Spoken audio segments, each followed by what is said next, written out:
Hi family, welcome back to my channel. If you are new here, welcome. I'm OYOKO, or you could call me V. And today's video is about how we are not responsible for the versions that people have of us simply because it is not entirely our problem. I'm just going to think out loud. I'm just going to share some thoughts, share some information.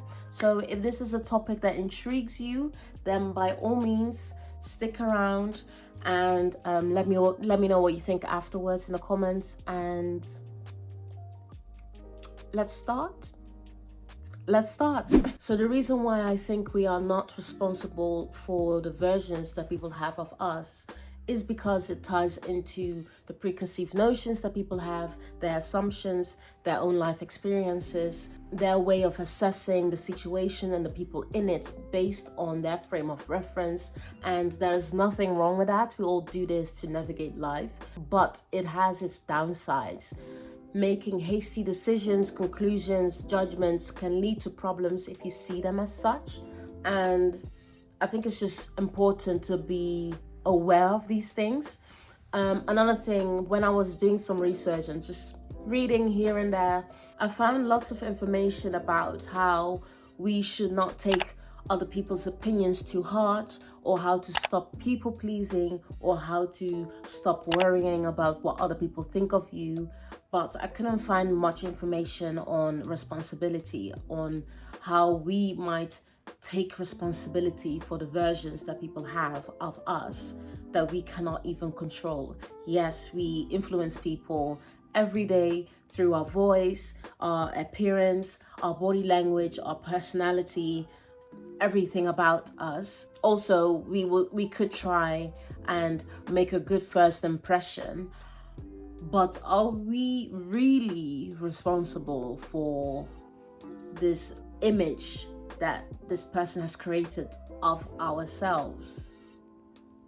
Do we really have a say-so? Unless you think that you are completely responsible for this version that this person has created of you, then that is your prerogative. I just do not believe that. I think there are too many different factors at play for me to now become fully responsible for how someone perceives me. Let me be clear. Considering other people's impressions of you is crucial, since that will dictate how people will treat you. But I guess we should do that in moderation. If others have decided what type of person I am and what they think I am does not correspond with how I view myself, then I would ask myself, is it worth my time trying to convince this person of their misinterpretation? Maybe I am misinterpreting myself, that situation can occur. I started to think about communication styles, attachment styles, the need for some people to people please, and it all goes back to the perceiver. How we view others is a reflection. How we view others is based on a reflection that we have of ourselves and the world around us. So that version of you is a fraction of who you are, which differs from person to person. So now the question is, are you what people perceive you to be, and does that align with your reality? Does your perception align with reality?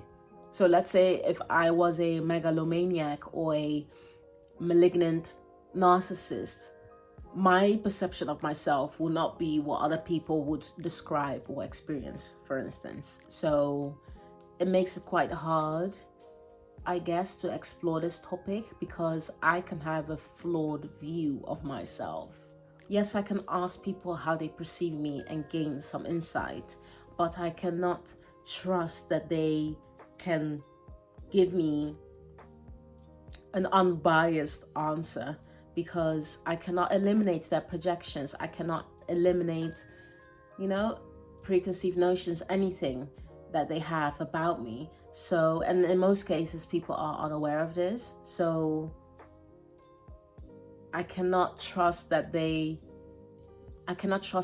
answer will be objective, which is fine, but it makes it quite hard. And let's say someone is able to be honest and completely objective, and I choose to take responsibility and change whatever it is that they shared, something about my behavior, for instance, and I change that will lead to other people perceiving me differently, which means that I took responsibility. In this case, I agreed with the perception of this other person, which led to me changing my behavior, which now has led to other people perceiving me differently, potentially.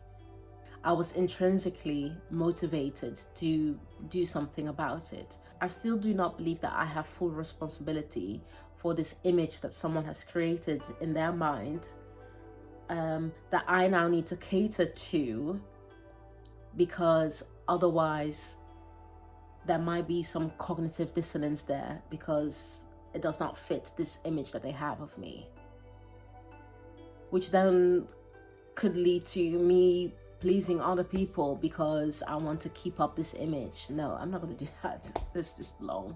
That's long. I'm not going to do that. God. How people view you can change at any time. How you view yourself can change at any time. I think it's just important that you remind yourself that you are still responsible for yourself. And even if you know how people perceive you, you can then change or control the situation to your liking, even though we cannot avoid the need for acceptance and approval from others. We just need to be careful that we do not eradicate our sense of self based on how people perceive us and how much value we can bring to someone else's life. I actually read a quote somewhere. I'm going to try and find it, but it was something along the lines of, people perceive you based on your actions and we perceive ourselves based on our intentions, which I thought was quite interesting. Anyway, my point is, we do not exist in a vacuum. People will project their insecurities, their fears, their prejudices onto other people quite often, and they will create this image of you based on the context and, your appearance, your actions, whatever it is, and it will all happen through their self-concept, which is unavoidable.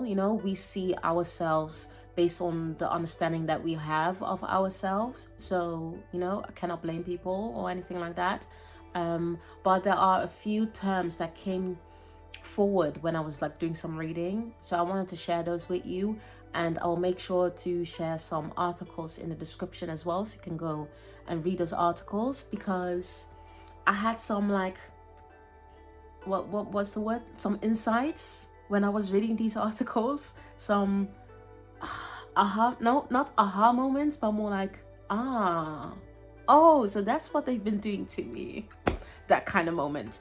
So I will share those articles. Let me just double check the terms. I read an article on Psychology Today about meta perceptions, how we perceive ourselves. So I'll make sure to put that in there. Great article. And then the terms that I wanted to share quickly. So first one, projection. Psychological projection. Projection is a defense mechanism in which an individual recognizes their unacceptable traits or impulses in someone else to avoid recognizing those traits or impulses in themselves subconsciously. So I'll put some articles about projection in the description. Then we have projective identification. You know what? When I was reading this, I was like, oh my God, this is what people have been doing. There were certain encounters that I immediately thought of when I was reading this term. I was like, I kid you not. Exactly what this term describes is what happened to me in these moments with these encounters with people. I felt so I was like, it was not even my problem. It was their problem, and I made it my problem now. In psychoanalysis, Projective identification is a defense mechanism in which the individual projects qualities that are unacceptable to the self onto another person, and that person introjects the projected qualities and believes herself to be characterized by them appropriately and justifiably. Unbelievable. I've been doing this as well. Oh my God. I think this was during elementary school, I'm not sure, but anyway, I remember this. I still remember this. Someone told me that I have this like broad face, and because I have so many lines in my face for the camera to like pick up, the camera won't be able to take like proper pictures of me, like nice pictures, because I have this broad face. Can you see? This is just ridiculous. And I believed this. I believed it for so long that I avoided taking pictures because my face is too broad and there are too many lines in my faces, you know, between my nose and my lips, and then my eyes and the ratio and anything. I literally believed this person because there were too many things happening in my face, and because it was too wide, maybe, that I wouldn't be able to take nice pictures. Can you see my life? Can you see my life? I believed this person for so long. Nonsense. Absolutely, this is like nonsensical. Let's move to the next one. The definition of transference in psychology is when a client redirects their feelings from a significant other or person in their life to the clinician. Yeah. Which I've done this as well. So I recognize this. And then you have countertransference. Countertransference is when you as a clinician transfer your feelings onto your client.